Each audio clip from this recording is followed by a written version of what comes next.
দর্শক আপনারা দেখতে পাচ্ছেন যে গতকালকে গোপালগঞ্জে যেই এনসিপির নেতাদের উপরে নিষিদ্ধ ঘোষিত ছাত্রলীগ এবং আওয়ামী লীগের যে নেক্কারজনক হামলা হয়েছে তার প্রতিবাদে জামায়াত ইসলামীর উত্তর এবং ঢাকা মহানগরী উত্তর এবং দক্ষিণের উদ্যোগে একটি বিক্ষোভ মিছিল এবং বিক্ষোভ পূর্ববর্তী একটি সমাবেশ হয়েছিল। এখন আমরা এই মুহূর্তে দেখতে পাচ্ছি একটি বিক্ষোভ মিছিল প্রেস ক্লাবের দিকে এগিয়ে যাচ্ছে এবং সেটি কিছুক্ষণ আগে শুরু হয়েছিল এই বায়তুল মোকাররম জাতীয় মসজিদের উত্তর গেট থেকে এবং এই বিক্ষোভ মিছিলটি এখন প্রেস ক্লাবের দিকে এগিয়ে যাচ্ছে। দর্শক আপনারা জানেন যে এই গতকালকে গোপালগঞ্জে যে ঘটনাটি ঘটেছে এনসিপির নেতাকর্মীদের উপরে হামলা, এরপরেই কিন্তু তাৎক্ষণিকভাবে কয়েকটি দল, বিশেষ করে প্রত্যেকটি রাজনৈতিক দলের শীর্ষ নেতারাই একটি বিবৃতি দিয়েছিল, কিন্তু কেন্দ্রীয় ঘোষিতভাবে এই ধরনের বিক্ষোভ মিছিল আমরা দেখেছি যে বিভিন্ন রাজনৈতিক দল আজকে করছে। তার অংশ হিসেবে জামায়াত ইসলামীর উদ্যোগে এই দক্ষিণ এবং উত্তর মহানগরীর উদ্যোগে আজকের এই বিক্ষোভ মিছিল হচ্ছে এবং সেই বিক্ষোভ মিছিলের পূর্ববর্তী যেই সমাবেশটি অনুষ্ঠিত হয়েছিল সেখানে জামাতের কেন্দ্রীয় যারা নেতা রয়েছেন তারা কিন্তু এই ঘটনাটাকে খুবই নেক্কারজনক ঘটনা হিসেবে উল্লেখ করেছেন।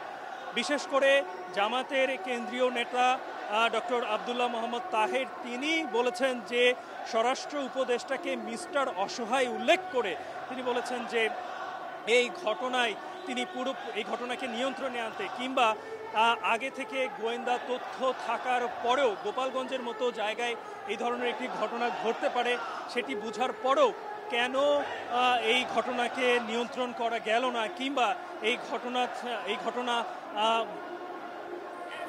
ঘটনাকে নিয়ন্ত্রণে আনতে পারেনি তার জন্য তার প্রত্যাহার কিংবা পদত্যাগের দাবি জানিয়েছেন কেন্দ্রীয় এই নেতা। এছাড়াও সেখানে জামাত ইসলামীর সেক্রেটারি জেনারেল মিয়া গোলাম পরোয়ার তিনিও বক্তব্য দিয়েছেন।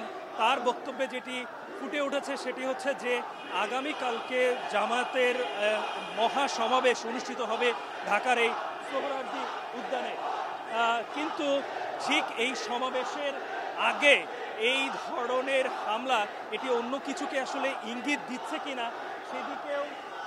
সেদিকেও সরকারকে একটু নজর দেওয়ার কথা তারা বলছেন।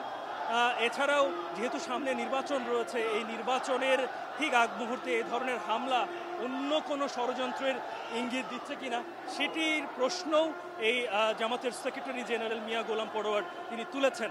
এছাড়াও আরও অন্যান্য নেতৃবৃন্দ বক্তব্য দিয়েছেন এবং প্রত্যেকের বক্তব্যই ছিল জ্বালাময়ী এবং এই যে 5 আগস্টের পরে কিভাবে আওয়ামী লীগ কিংবা ছাত্রলীগের এই নেতারা তারা কেন এই ধরনের ঘটনা ঘটানোর দুঃসাহস তারা করতে পারে সেটি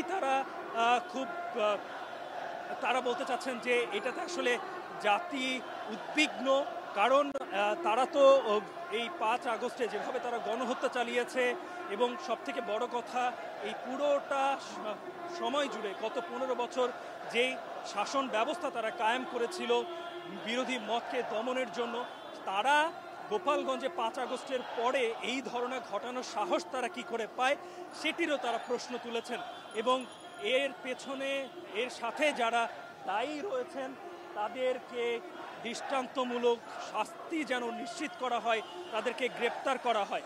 যদি তা না করা হয় তাহলে কেন্দ্রীয় নেতারা যে হুঁশিয়ারিটি দিচ্ছেন সেটি হচ্ছে তারা মার্চ টু গোপালগঞ্জ তারা করবেন।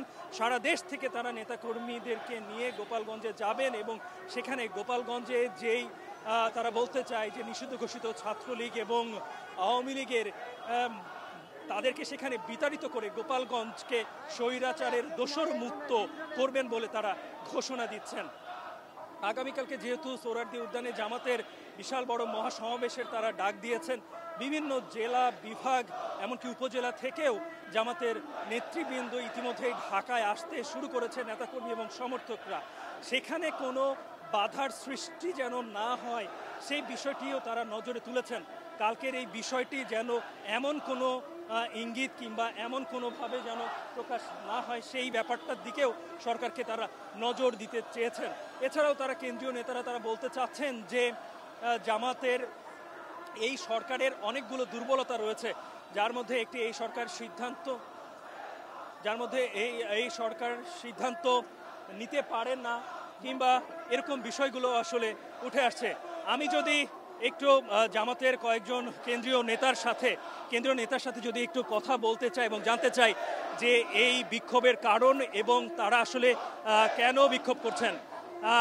আমরা জানি যে আপনারা গোপালগঞ্জের যে গতকালকের যে ঘটনা, সেই ঘটনার কারণেই আপনারা এই বিক্ষোভ মিছিলটি করছেন। আপনাদের মূল দাবি কেন এই ধরনের গতকালকের ঘটনা ঘটলো? যে এই সন্ত্রাসী ঘটনা নিষিদ্ধ একটি ছাত্র সংগঠন এবং যুবলীগ ছাত্রলীগ ঘটিয়েছে, গোটা বাংলাদেশে তারা নিষিদ্ধ।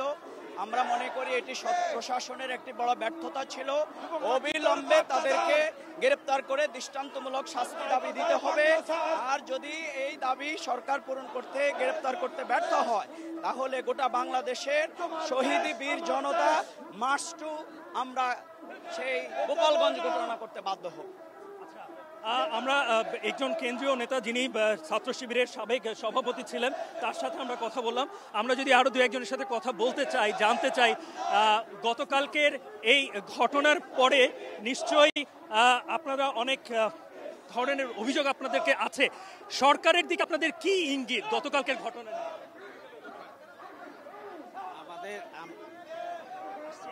আমি ওনার কাছেও যাবো। যে সরকারের স্থানীয় প্রশাসনের ভূমিকা প্রশ্নবোধক, তাদের নীরব দর্শকের ভূমিকা তারা পালন করেছে। তাৎক্ষণিক যে পদক্ষেপ গ্রহণ করা দরকার ছিল সেটি তারা করে নাই। বিশেষ করে কয়েকদিন আগে থেকে ঘোষিত কর্মসূচি, সেই হিসাবে সন্ত্রাসীরা প্রস্তুতি নিয়েছে, কিন্তু সরকার এবং প্রশাসনের পক্ষ থেকে এটা মোকাবেলা করার জন্য যে প্রস্তুতি গ্রহণ করা দরকার ছিল সেটি করে নাই। আপনারা দেখেছেন যে আমাদের আজকে প্রধান অতিথি স্বরাষ্ট্র উপদেষ্টার পদত্যাগ দাবি করেছেন। কারণ এটি হতে পারে না।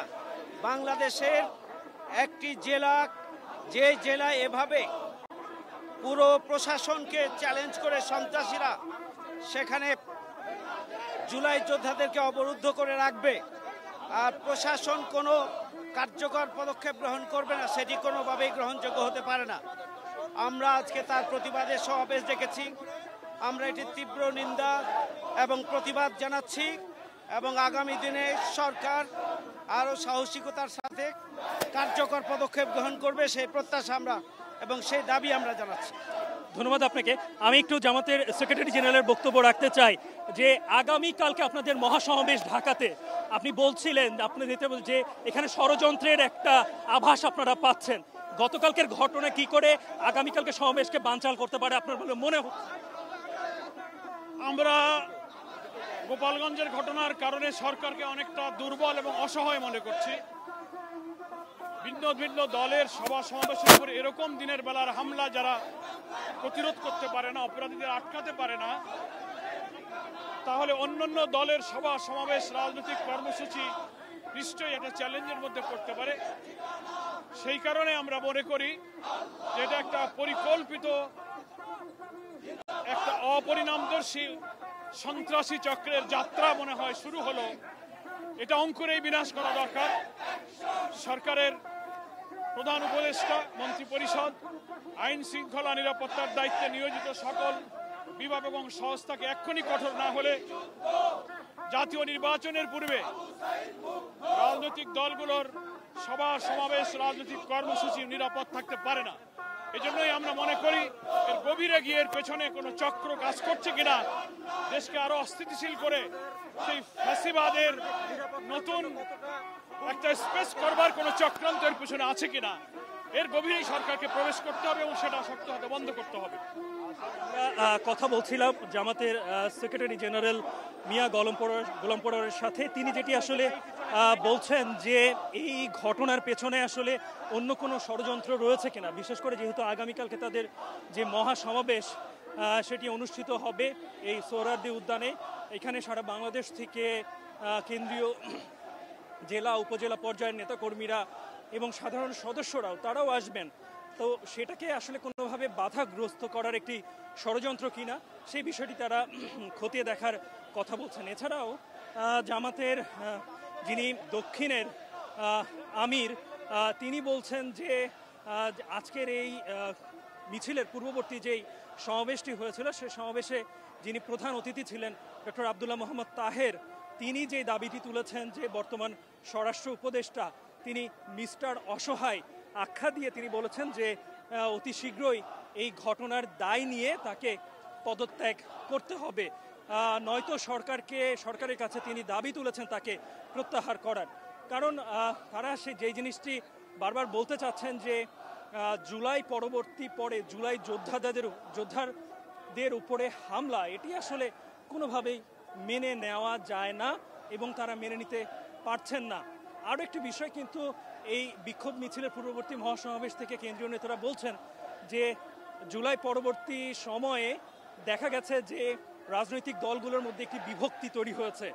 ভিন্ন ভিন্ন রাজনৈতিক দল ভিন্ন ভিন্ন অন্য রাজনৈতিক দলের বিরুদ্ধে কথা বলছে, স্লোগান দিচ্ছে এবং মিটফোর্ডের যে ঘটনার পরে যে রাজনৈতিক উত্তাপ, সেই উত্তাপের বিষয়টিও কিন্তু এখানে ফুটে উঠেছে। তাই তারা বলতে চাচ্ছেন যে এই পুরো সব কিছুকে আসলে খতিয়ে দেখতে হবে, এর ভেতরে যেতে হবে, তারপরে আসলে এর উদ্ঘাটন করে এবং এদের বিরুদ্ধে এইদের সাথে যারা জড়িত তাদের বিচার করতে হবে। তো দর্শক, এই মুহূর্তে জামাতের এই বিক্ষোভ মিছিল মৎস্য ভবনের কাছাকাছি চলে এসেছে অগ্রভাগটি। এই বিক্ষোভ মিছিলের পরে আবারও একটি সংক্ষিপ্ত সমাবেশ হতে পারে। তো এই ছিল এখন পর্যন্ত আমার কাছে জামাতের যে গোপালগঞ্জে হামলার ঘটনাটি ঘটেছে তার বিরুদ্ধে ঢাকা মহানগর উত্তর এবং দক্ষিণের উদ্যোগে জামাতের যে বিক্ষোভ মিছিল সমাবেশের সর্বশেষ।